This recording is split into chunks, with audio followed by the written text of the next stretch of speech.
They came to me because a pastor said a woman was squeezing him for money over a lie. The next night, my office door latched from the inside, and he was waiting in the dark with a rifle. It was October, a little after 7 p.m., and my building's hallway still smelled like the diner downstairs. I'd been in this lake town 2 years, long enough to know who belonged in which pew and which bar stool. He didn't look rushed. He didn't look hunted.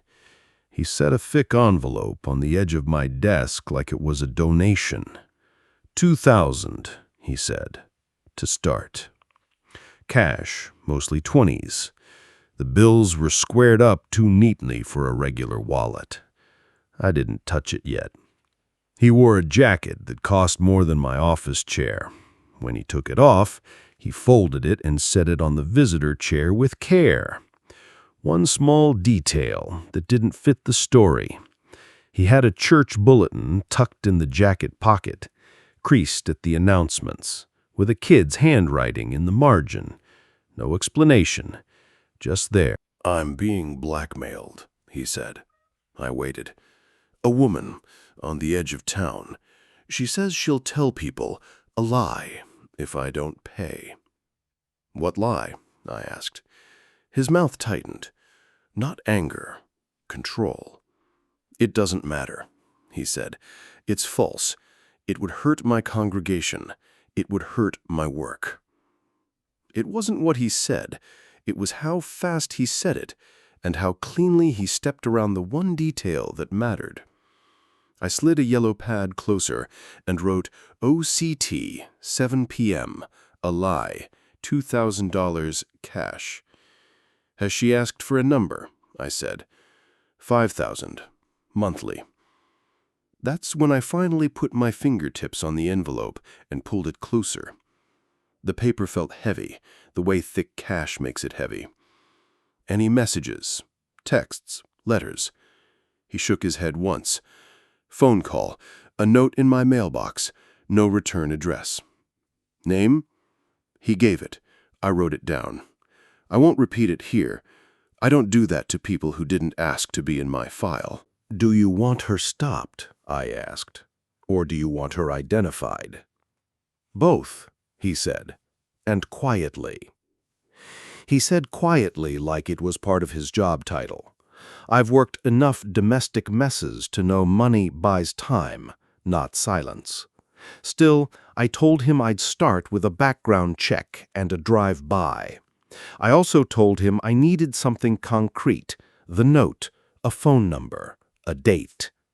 He promised to bring what he had the next morning. When he left, I sat at my desk for a full minute without the envelope. I listened to the building settle. I was thinking about how calm he'd been saying blackmail, and how he'd refused to say what the lie was. I didn't have a theory yet. I just had the cash and the word quietly on my paper. I took the case anyway. Rent doesn't care about sermons. The next morning, I pulled a credit header and ran the usual searches. I expected something, a shoplifting case, a civil judgment, a divorce with a nasty filing, something to hang motive on. There was nothing. No criminal record, no protective orders. No bankruptcy, a modest auto loan paid on time, a rental history that looked boring. The background report read like a person trying not to be noticed. I printed it and read it twice, slow, as if a missing line would appear if I stared long enough. It didn't. If she wasn't a career thief, she wasn't doing this because she loved leverage. Something had lit the match. I drove to the address the pastor gave me, out past the last tidy subdivision where mailboxes still matched. The woman's house sat back from the road, small, clean, and a little tired. No fancy car, no security stickers, just a porch light that had been replaced recently, bright white, the kind bought after someone gets scared once. I didn't knock, not yet. I sat in my car and wrote the address down, then wrote it again, underlined, as if that made it more real. I watched for 20 minutes. She didn't come out. Back in my office, I went to local records, property transfer, utility hookup, voter registration. It was the boring way to find a story, but it worked more often than people think. Her voter registration history showed a prior town listed 400 miles away. So did her old driver's license address. It was a town name I recognized because the pastor's intake form had included a previous place of employment, a line he'd spoken quickly and expected me to ignore. Same town. 20 years ago, according to the records, he lived there too. I sat back in my chair and let the paper rest on my desk. This was the first real crack, the first spot where a lie stopped being generic and started having a zip code. I called the pastor's office number. An assistant answered and offered to take a message. "This is about the blackmail," I said. Silence. Then, "He's in counseling. He can't be disturbed." Counseling. Fine. I asked for the date he'd moved here from that prior town. The assistant didn't know, or didn't want to. "You can email," she said. I hung up and stared at my call log. I was already annoyed with how smoothly they'd blocked me, and I didn't like how quickly I'd assumed the assistant was lying. That assumption sat in my chest and didn't move. It was a habit from my own past. Years ago, thinking I could read who was sincere because I'd once tried to be sincere for a living. I'd been wrong back then. I was often wrong now. By mid-afternoon, I drove to the church. I didn't go inside. I parked on the street and watched people come and go from the office wing. A maintenance guy hauled folding chairs. A woman in a cardigan carried a casserole dish. It looked normal. That's what churches are good at. On a bulletin board near a side door, under flyers for potlucks and youth group, there was a printed sheet labeled "New Members." Names in neat columns. One name matched the woman's sister. Different last name. Same middle initial as the credit header I'd pulled. I copied it down. I took a step back from the board and just stood there, not moving, letting people pass. I felt stupid for not thinking of family sooner. Blackmail isn't always about money. Sometimes it's about who gets to feel safe in a room. I drove away and circled back toward the edge of town. On a side street, I stopped at a gas station and bought coffee I didn't need. I sat in the car with the cup warming my hand and didn't drink it. I kept seeing that new members list in the pastor's calm face. My next move was a knock on a door. I waited too long before I did it. Late afternoon, I walked up the woman's front steps. No decorations, no welcome mat. The door paint was chipped around the knob. I knocked. She opened it after a few seconds, like she'd been listening for my footsteps. She didn't ask who I was. "You're the one he hired," she said. Her voice wasn't shaky. It was practiced, flat from repetition. "I'm here to talk," I said, "not to threaten you." "She didn't think you'd threaten me," she said. "Come in or don't. It's the same." Inside, the house smelled like laundry detergent. The living room was small, the furniture mismatched but clean. On a shelf was a framed photo. A teen girl in a choir robe, hair pulled back, standing in front of a church backdrop. 17, maybe. The smile was tight, the kind you wear because you're supposed to. "That's you," I said. She didn't answer right away. Then, "That was before." I told her my name as a professional courtesy, the only one I ever give. I told her I'd been hired to identify the blackmailer and stop the extortion. She gave a short laugh that didn't go anywhere. He called it extortion. "You asked for money," I said. "I asked him to leave," she said. "The money was leverage." "Why now?" I said. She leaned against the kitchen counter and crossed her arms. "Because my sister moved here, because she brought her kids, because she thinks he's safe." I took out my pad, and she watched me write, not liking it. "Talk to me about the prior town, 20 years ago."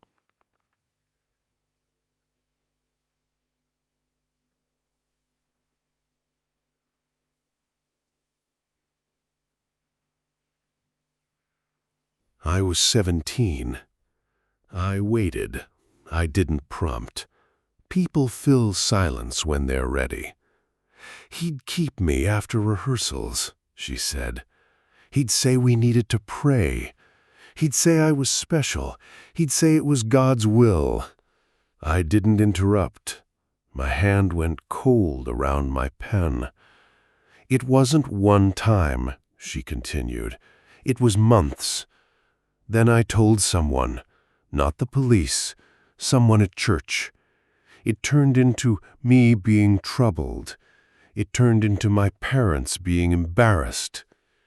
She looked past me at the framed photo and nodded once, like she just confirmed it was still there. "He left town, not because of me, because it was time for a new calling." I had been hired to stop a blackmailer. I had walked into a long-delayed collision. "Do you have proof?" I asked. Her head tilted. "Proof? For who? Him? You? A courtroom? A congregation?" "I'm asking because I need to know what I'm standing on," I said. She went to a drawer and pulled out an old envelope, worn at the edges. Inside was a folded letter, copied, not original. A typed apology, with no signature, but with a closing line about forgiveness and moving forward.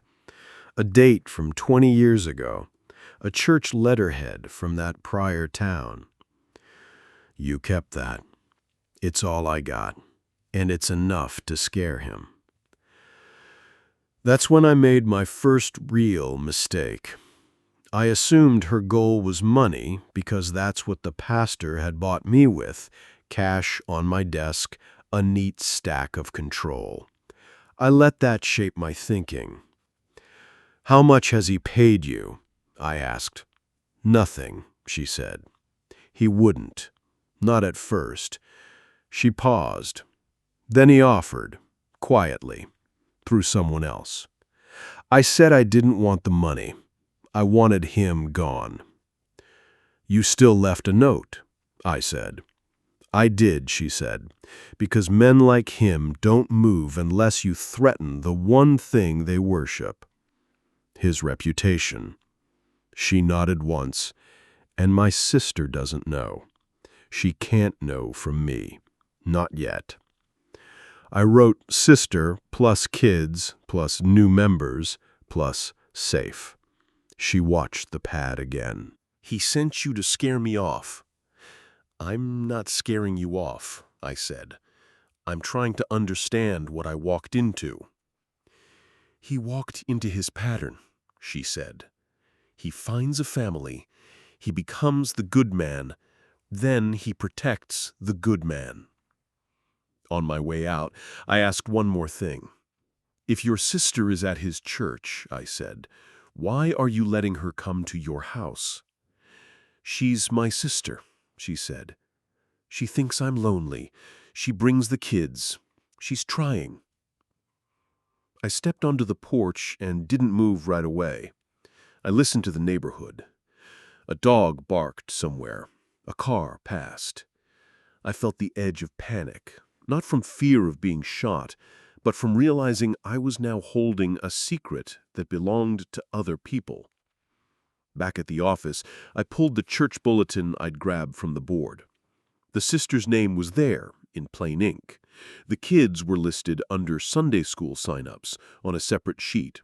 First names only, with check marks next to allergies, peanut, dairy. It wasn't just a story. It was logistics. Those children were in that building.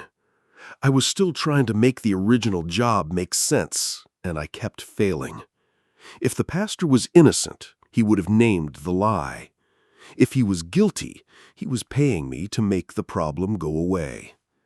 I'd walked in thinking I could stay detached, collect facts, hand over a report. That was lazy. It was also my default. I sat down and reread the intake notes from the night before. October, 7 p.m., a lie, $2,000 cash. I didn't find anything new. I kept reading anyway. That night, I went back to my office to write a termination letter. I'd done them before. Due to conflicts discovered during investigation. Keep it clean, keep it short. Send the retainer back. No accusations on paper. I unlocked my door and stepped into my suite. The hall light behind me didn't reach far inside. I reached for my desk lamp. The office door latch clicked shut behind me. I froze.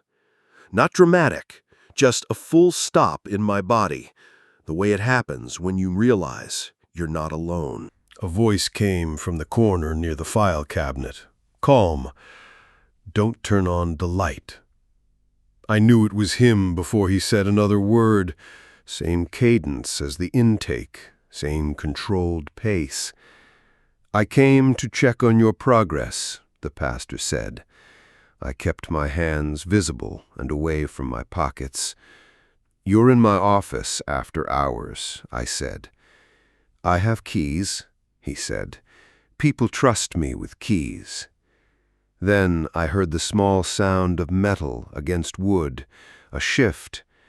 He leaned forward enough that I could make out the shape across his knees. A Winchester bolt-action rifle. Old, cared for, not a showpiece, a tool. My throat went dry. I don't like surprises, I said. I don't like threats, he replied. We're even. I didn't move toward my phone. I didn't move toward the door. I made myself stand still, and I hated how compliant my body felt. You went to see her, he said. It wasn't a question. It was a statement of fact.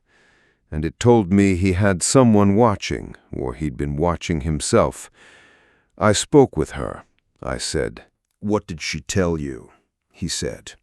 I tried a half-truth first. She says she wants you to leave her alone. He gave a soft exhale. She wants money. She said she wants you gone, I corrected. The rifle didn't lift. It didn't need to. It sat there heavy with all the things he could do in 1 second. She's sick, he said.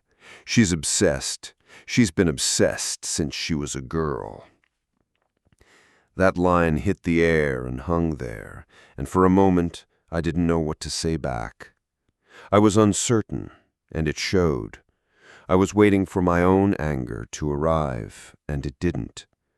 You hired me, I said, to stop her from talking. I hired you to stop a lie, he said. You still won't say what it is, I said. He shifted in the chair. The rifle creaked against his pants. You were in seminary once, he said, as if he'd pulled it from a file. You understand how rumors work. A pastor can't defend himself against sin stories. People hear what they want. My face got hot. He'd done his homework, and it annoyed me more than the gun. That's not why I left, I said, and I immediately regretted giving him anything personal. He didn't press it. He didn't need to. He just held it up between us without using his hands. You're going to finish the job, he said. "You're going to warn her. You're going to make her stop." I took a slow breath. In my head, I tried to measure distance to the door, to my desk, to the hallway. I was doing math that didn't help. "I'm not doing that," I said. His voice stayed level. "You took my money." "I can give it back," I said. "That doesn't erase what you know," he said. I looked at him in the dark and realized something I hadn't wanted to admit. He wasn't here to negotiate. He was here to find out whether I was a loose end. I reached for the envelope in my desk drawer. I moved slow, narrating my movements without making it a performance. "I'm doing the drawer," I said. "Do it," he said. I pulled the thick envelope out and set it on the edge of my desk. My hands shook just enough that I could feel it in my fingertips. "I'm terminating the contract," I said. "You get this back. I don't keep it." He didn't move. "You're going to talk," he said. "I'm not going to work for you," I said, "and I'm not giving you anything about her. No address confirmation, no schedule, nothing." The silence after that stretched. He sat there with the rifle, and I had a clear, specific thought. I had misread him from the start. I'd seen calm and assumed restraint. Calm, in his case, was practice. That self-criticism didn't lead to a solution. It just sat there, heavy, while I waited to see if he would raise the rifle. Finally, he stood up. The chair legs scraped softly. He held the rifle low, not pointed at me, but not put away either. "You don't understand what you're doing," he said. "I understand enough," I said. He stepped closer, stopping at the edge of my desk. He put 2 fingers on the envelope and pushed it back toward me. "Keep it," he said. "It will help you remember." I pushed it back to him, harder than I meant to. The envelope slid and hit his hand. "No," I said. "Take it. We're done." He stared at the cash, not at me, at the money. He looked tired for the first time, and it made my stomach turn, because it was so human and so unrelated to what he'd done. He took the envelope. He turned toward the door. Before he left, he said, "You didn't hear anything tonight." He opened the door without turning on the light. He stepped out. The latch clicked again, and his footsteps went down the hall at that same measured pace he'd used walking into my office the first time. After he was gone, I didn't chase him. I didn't call anyone. I locked my door and sat at my desk with my hands flat on the wood until the shaking stopped. The next morning, I changed my behavior. I copied my notes in the church bulletin and put them in a sealed envelope, then dropped it with an attorney I'd used for business filings. Not a full report, just a time-stamped hold, so if something happened to me, someone else would know where to start.